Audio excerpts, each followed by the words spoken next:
Jurol stood rigidly on the observation deck of the Crescent Resolve, the diplomatic vessel orbiting Earth. Below him, the swirling blues and greens of the planet seemed too peaceful for the storm raging in his mind.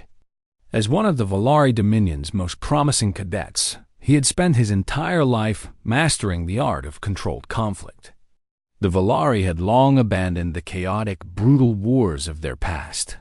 Now, their military doctrine was precise, surgical, and, above all, detached. War was a tool, a calculated measure to enforce peace without unnecessary suffering. Or so he believed. When the High Command selected him for the mission to observe Earth's military, Jurol was honored beyond words. This was an unprecedented opportunity to study a species newly integrated into the Galactic Order, rumored to be fiercely unpredictable. His instructors had warned him, observe, learn, but never interfere. It was a simple directive. Yet, even before setting foot on Earth, Jurol's confidence was beginning to crack. The Crescent Resolve shuttle touched down at a sprawling base known as Camp Liberty, perched on a jagged mountain ridge overlooking a valley scarred by decades of conflict. The air was thick with dust and the sharp scent of fuel. Around him, humans moved in hurried, sometimes chaotic bursts, soldiers loading equipment, medics tending to the wounded, engineers shouting over the roar of machines. Jurol's multifaceted eyes darted, absorbing every detail. The humans wore armor, but not the sleek, seamless designs of Volari soldiers. Their gear was battered, patched, and personalized with names and symbols. Their movements were rough, less choreographed, more instinctive. One young human, a sergeant by the looks of his worn uniform, paused near Jurol and gave a curt nod. "Welcome to the real front line," he said, voice tight but not unkind. "Hope you're ready." Jurol inclined his head, the formal Volari greeting, but inside, a flicker of unease stirred. The days that followed were a storm. Jurol was embedded with a squad preparing for patrol. Unlike the serene simulations of Volari war games, here, every moment thrummed with tension exchanges of nervous laughter, whispered prayers, sudden flinches at distant noises. The first firefight changed everything. It erupted without warning, a surprise ambush in the dense woods just beyond the base. The squad scrambled, human soldiers shouting orders, ducking behind trees and jagged rocks. Jurol's training told him to remain calm, to analyze, to calculate, but the sounds tore through him. The sharp cracks of rifles, the wet thuds of bodies falling, the desperate cries of the wounded. He watched as Private Mace, barely 19, took a hit to the leg and screamed in agony, clutching shattered bones. Another soldier dragged him under fire, shouting for medics. The raw chaos was unlike anything Jurol had ever imagined. There was no choreographed precision here, no cold detachment, only raw, frantic survival. After the firefight, Jurol stood alone in the silent woods, heart pounding.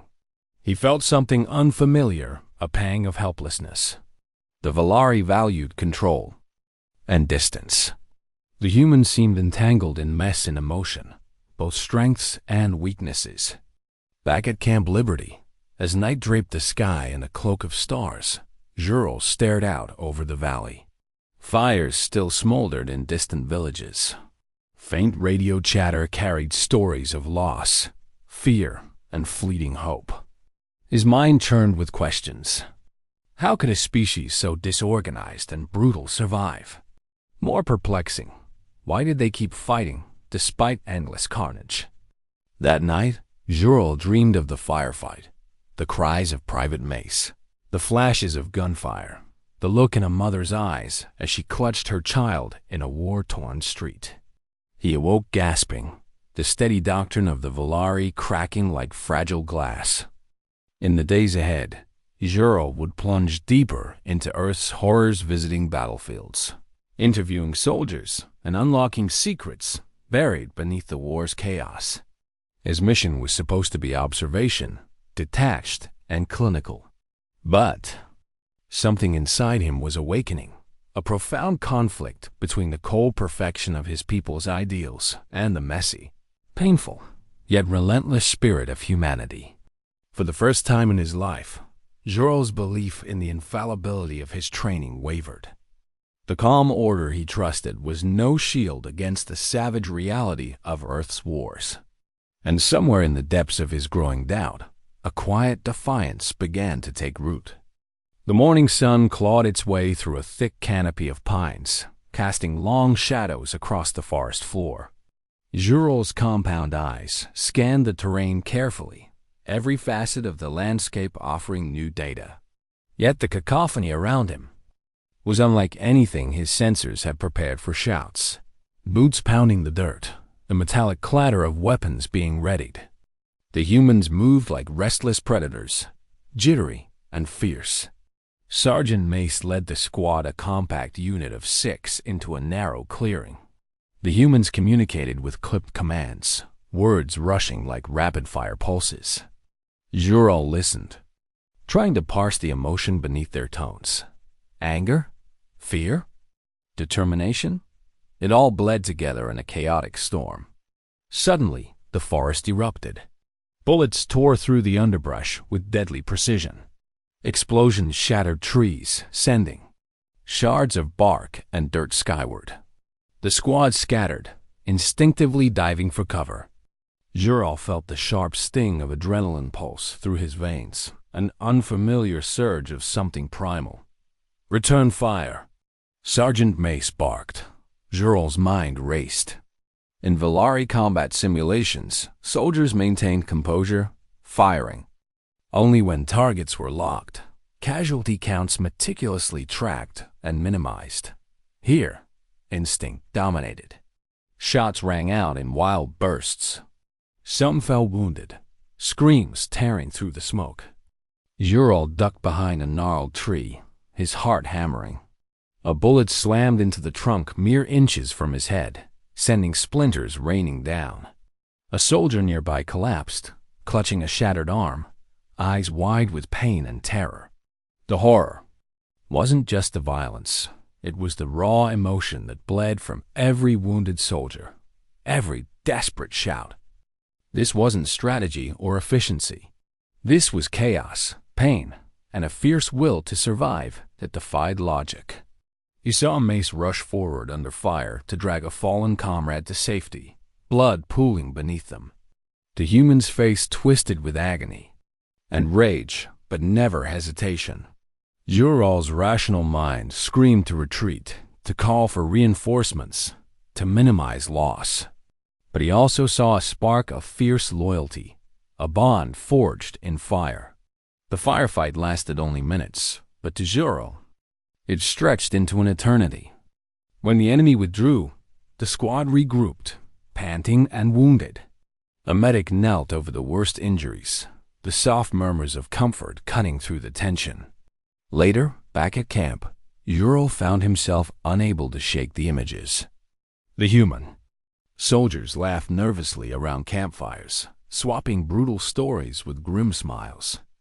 One young private limped past, grinning through clenched teeth despite a deep wound on his leg. Jural approached Sergeant Mace. "Why do you continue this? After what you saw today?" Mace shrugged, exhaustion heavy in his voice. "Because if we don't, no one else will. It's not about glory. It's about survival. Protecting those who can't fight back. Family." Jural struggled to grasp the concept. In Valari culture, war was a chessboard, a cold calculation where pawns sacrificed only if the king's safety was guaranteed. Humans gambled everything, often losing without guarantee, driven by something deeper than logic. That night, Jural's mind replayed the firefight, the desperate courage, the raw fear, the laughter that masked pain. He realized that, despite their savagery, humans possessed an unyielding spirit, a maddening, beautiful refusal to surrender.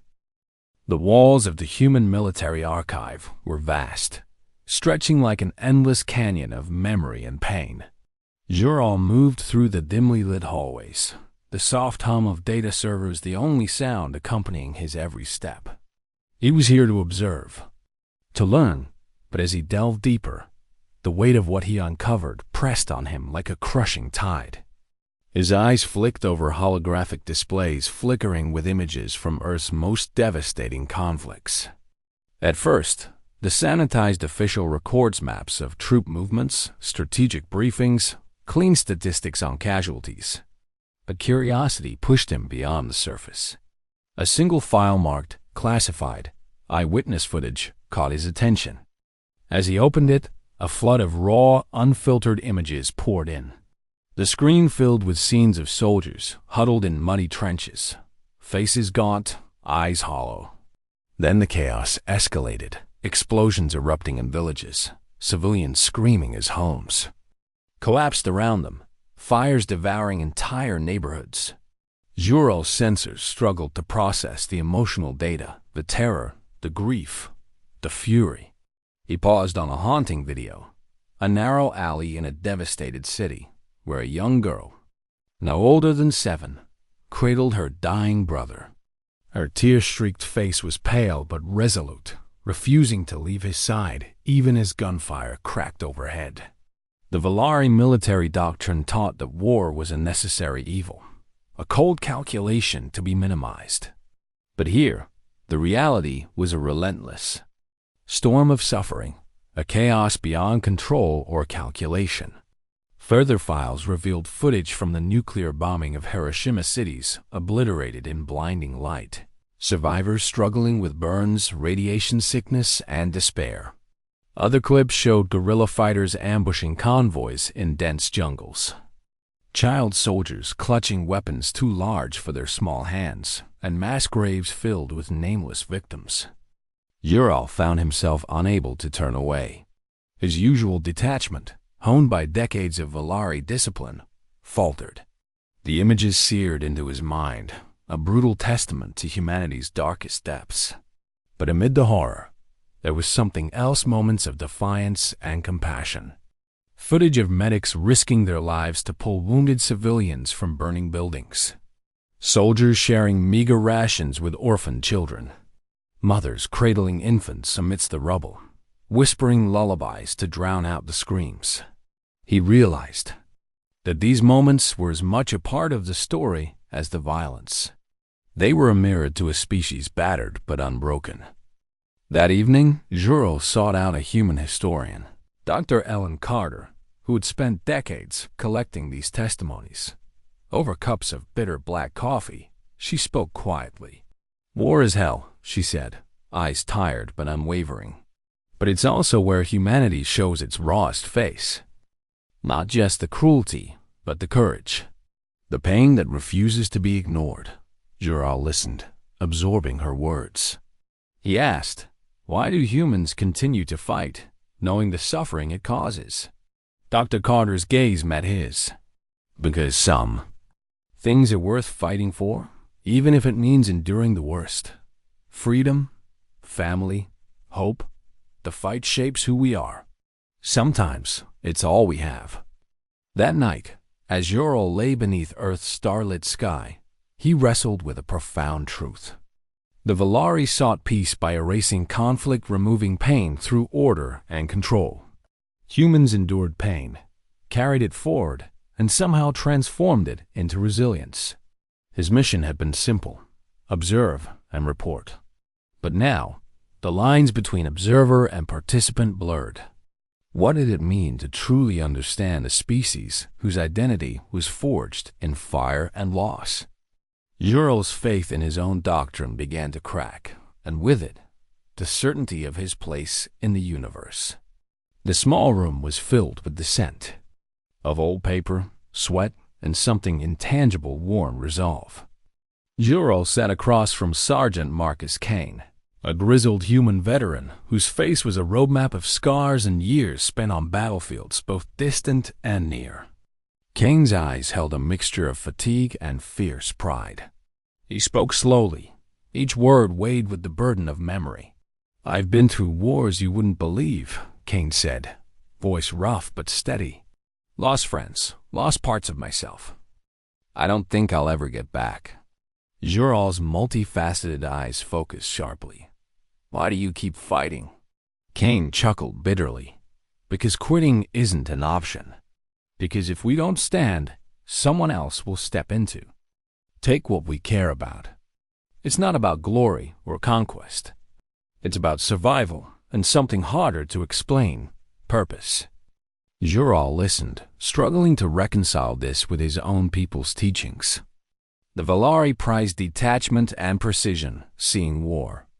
As a last resort, a methodical process to avoid unnecessary pain. Humans seem to revel in chaos, driven by something more visceral. But isn't war destructive? Jural asked. Does it not tear societies apart? Kane's gaze sharpened. Yeah, it does. It breaks people. But it also shows what's left when everything else falls away. Love, loyalty, courage. War doesn't just destroy, it defines us. We learn who we are in the worst moments. Jural considered this. In Valari history, war was an aberration to be eradicated. Pain was a flaw in the system. But humans embrace pain, wore scars as badges of honor. They didn't shy away from suffering. They met it head-on, refusing to let it erase their humanity. Over the next days, Jural accompanied Kane on patrols and debriefs, witnessing firsthand the paradox of human warfare. In one moment, soldiers cracked crude jokes and laughed uproariously over a shared meal. In the next, they wept silently for fallen comrades or agonized over innocent civilians caught in crossfire. Kane showed him letters from soldiers written in the field messages filled with hope, despair, love, and anger. One, from a young soldier named Elena, read, I'm scared, but I fight because I want my little brother to grow up in a world worth living in. Jural's sensors recorded the emotional nuances, but failed to capture the depth of meaning behind those words. One night, as they sat around a flickering campfire, Kane stared into the flames. We're messy, he said quietly. Fighting isn't clean. It's brutal, and sometimes it feels like madness. But it's also proof that we care, that we won't give up even when the world tells us to. Jural realized that humanity's greatest strength was also its greatest contradiction. Their wars were savage and chaotic, yet within them burned an unyielding will to protect, to endure, and to hope. Returning to the Crescent Resolve, Jural's thoughts were turbulent. His instructors had insisted human warfare was primitive, a regression from galactic enlightenment. Yet here was a species whose flaws were inseparable from its virtues. A species that defined itself not by cold efficiency, but by fiery passion.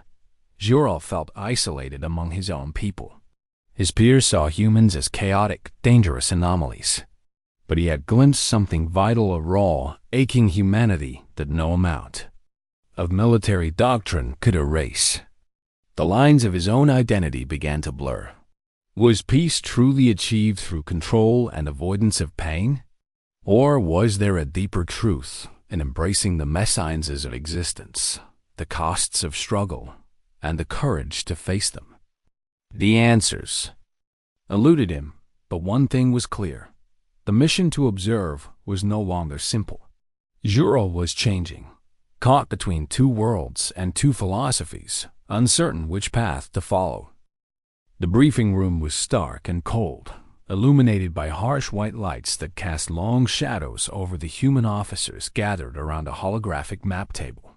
Jural stood among them, a silent observer, and suddenly he was no longer just watching.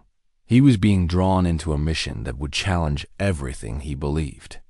Your objective, the commanding officer said, pointing to a contested border region marked in red, is to support the human unit in securing this zone. Intelligence suggests insurgent forces are deeply embedded with civilian populations. Precision is paramount. Jural's Valari training kicked in. No collateral damage, minimal engagement, calculated strikes. Yet as the details unfolded, The operation's complexity became apparent. The insurgents used human shields. Civilians' lives hung precariously in the balance. As Ural listened, a knot formed in his chest. The cold efficiency he had been taught to trust now felt dangerously incomplete. Later, while prepping alongside the human soldiers, he noticed something unexpected: laughter. Amid the grim readiness, they cracked jokes, dark, biting humor that seemed almost sacrilegious against the backdrop of war. One soldier, Private Lena, grinned as she tightened her gear. "We laugh so we don't scream," she said quietly. Ural was stunned. His people valued stoicism and control. To see soldiers embracing levity in the shadow of death was alien and confusing. That night, Ural lay awake in his quarters, haunted by the orders from high command and the unpredictable humanity he had witnessed. The Valari demanded obedience, discipline, and detachment. Yet the humans fought with fire in their eyes, wielding pain and hope in equal measure. His communicator buzzed. It was Captain Riemann, the Valari officer overseeing his mission. "Ural," the captain's voice was crisp, "you will lead the insertion team tomorrow. Remember your training. Precision, control, no unnecessary casualties."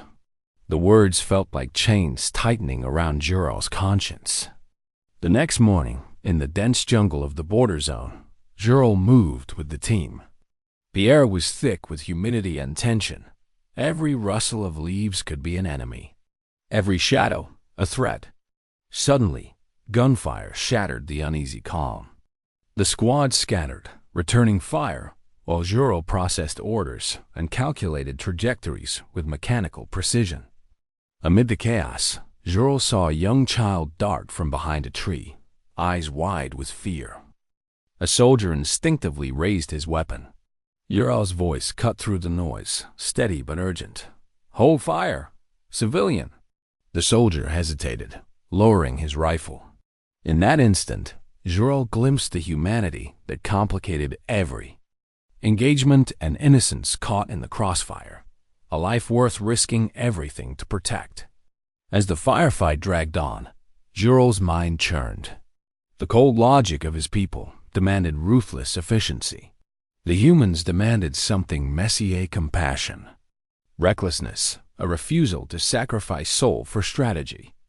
By mission's end, Ural was exhausted, his uniform stained with dirt and blood, his own and others. The team counted losses, mourned silently, but the war would not wait. Back at base, the conflicting orders and emotions roiled within. His role as cadet was to obey, to exemplify Valari discipline. But obedience felt like betrayal of his conscience, of the lives he'd glimpsed so vividly. That night, alone, Ural stared at a battered helmet, a human soldier's, scuffed and scratched, but still carrying the weight of stories untold. Somewhere deep inside, doubt became something fiercer, defiance. If war was about more than strategy, if it was about pain, hope, and the raw grit of life, then could Ural remain a tool of cold order? Or would he choose to walk away from everything he had been trained to become? The decision was closing in, sharper than any blade. The dawn was gray and heavy with fog when Ural made his decision. The base stirred around him, soldiers preparing for yet another operation, commanders issuing orders with crisp authority. But Ural moved quietly, deliberately, his thoughts racing faster than his steady steps. He had spent weeks embedded with the humans, witnessing war's brutal reality. Firsthand, the chaos, the suffering, the unyielding spirit, it all weighed on him, fracturing the rigid beliefs drilled into him since birth. His reports back to the Valari High Command had grown conflicted, hesitant. Now, as his communicator lay silent on the table, untouched for hours, he knew what he had to do. He would walk away, not just from the mission, but from the very military doctrine he had sworn to uphold, from the cold precision that demanded control at the expense of compassion. from a system that viewed war as a game to be won, rather than a crucible of suffering and hope. Jural gathered what little he needed, his uniform, personal effects, and slipped through the corridors, avoiding the patrols with the skill only a trained cadet possessed.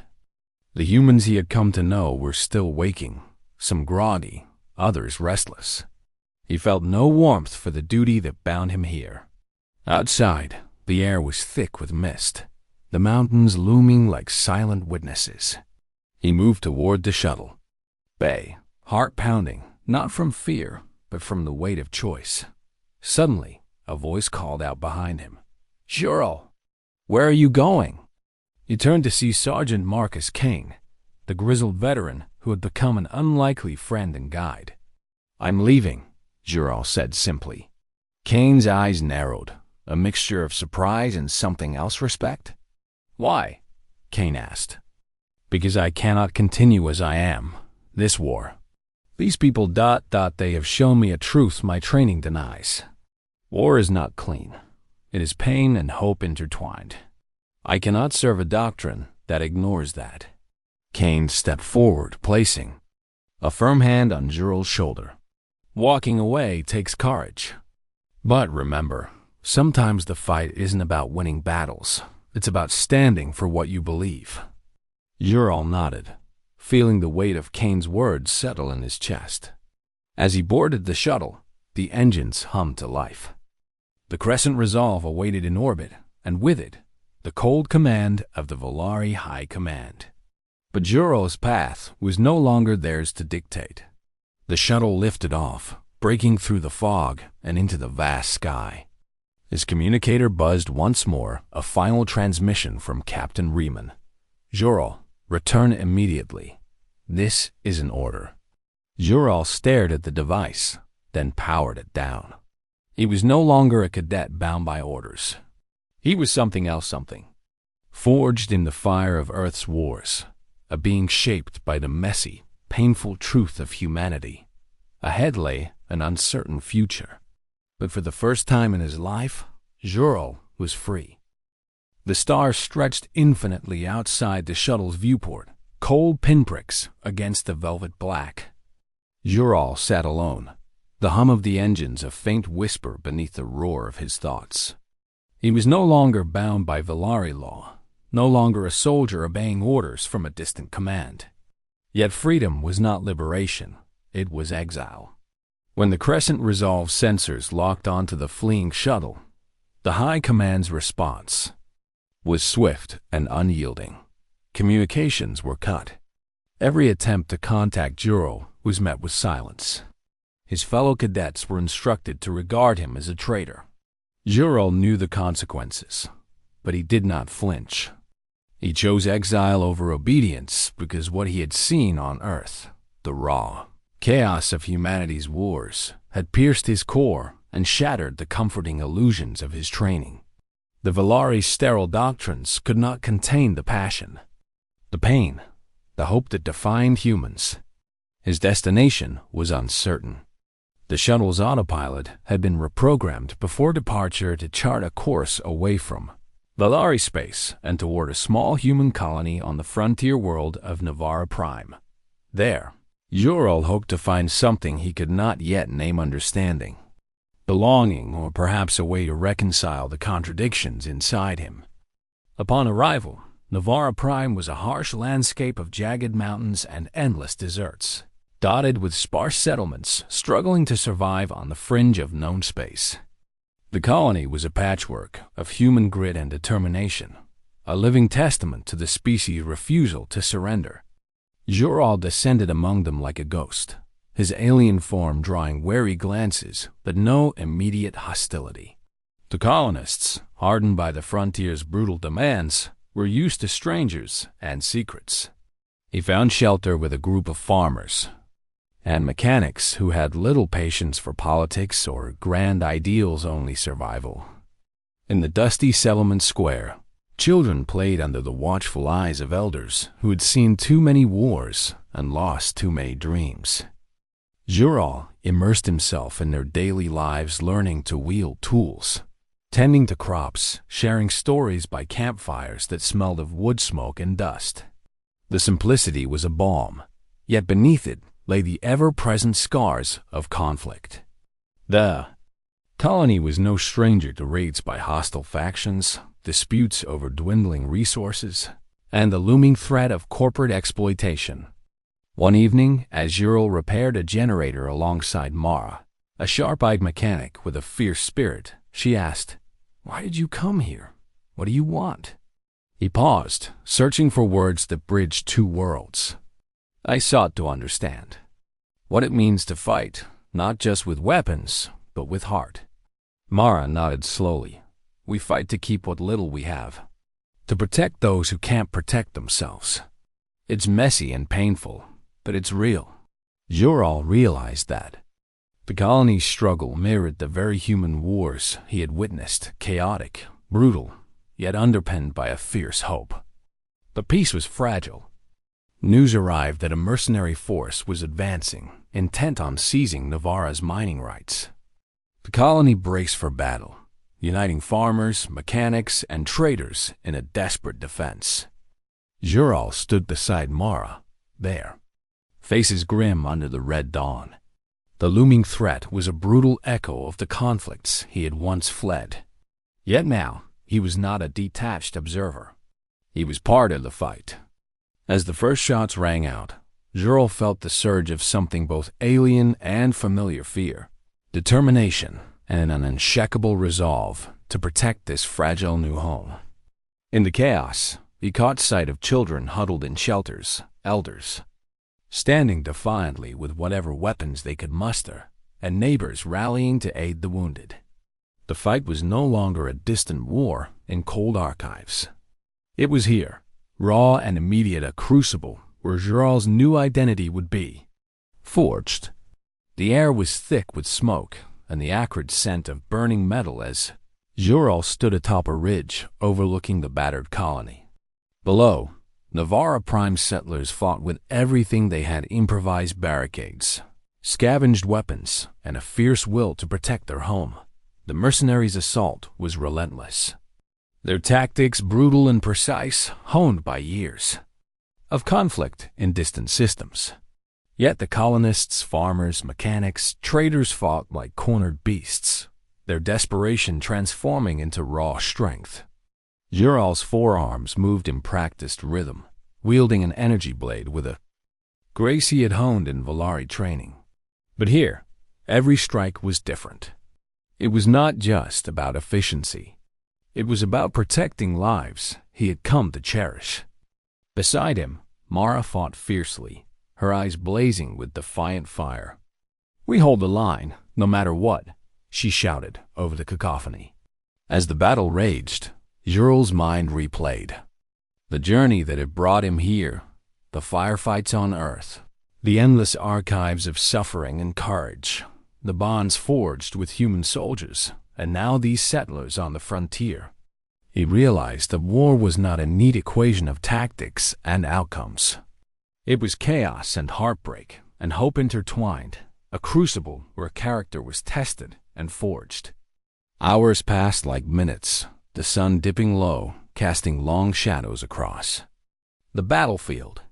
The mercenaries faltered, their supply lines disrupted by guerrilla raids orchestrated by Ural and Kane, who had arrived unexpectedly with a small contingent of defected Volari soldiers, others who had seen the truth and chosen to follow him.